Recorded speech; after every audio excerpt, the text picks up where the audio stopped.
The ADP report lined up. The estimate in our survey, 68K. The previous number, 104. With the number this morning, here's Mike McKee. Good morning, Mike. Good morning, John. I'm looking right now at the number. It's 54,000 jobs, according to ADP.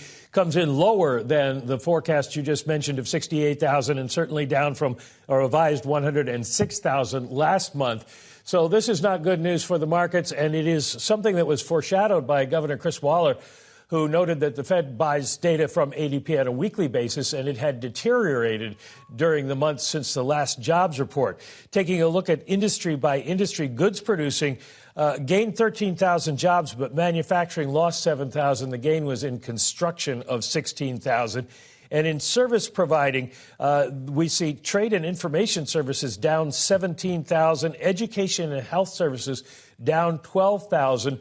It's interesting, Omar Sharif of Inflation Insights putting out a note this morning saying, watch that social and education health services category, because that's been the one that's provided most of the jobs for this year so far. And if it's losing jobs, that is odd, and it is also not particularly good for the economy. Leisure and hospitality jobs made up the majority of the jobs that we got, 50,000 jobs for the month of August. So it isn't an overall great number, and I might just mention the pay numbers that they use for ADP. Job stayers got raises of 4.4%.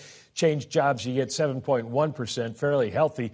But how many people are changing jobs these days? Mike, a picture of the economy over the last 2 days so far this week. Mike, if you put together the beige book, ISM, job openings for the earlier month of July, this data this morning, it's not a great read, is it? It's not a great read. It basically shows you an economy that is kind of in stasis, not moving forward terribly, not moving back terribly.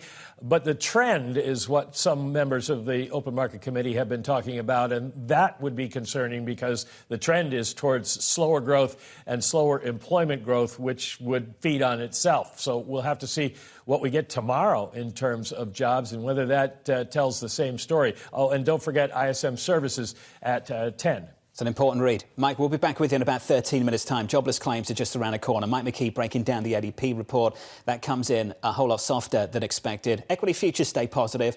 But, Bramo, this just puts a lid on this bond market, doesn't it? Just keeps a lid on yields across the curve. 10-year yields are down by 3 or 4 basis points. Yeah, down at the lowest level since May 1st of this year. The irony is, Michael said that this was bad for markets, and maybe in the long term, if there is weakness, this will be. But right now, it is unabashedly a good thing for markets because they believe that it will give the Fed the reason to cut rates and that will be enough to generate some sort of momentum out of this stasis. But right now, you can see this. It's just sort of a grind to nowhere at a time with pricing pressures, and that's what the data is reflecting.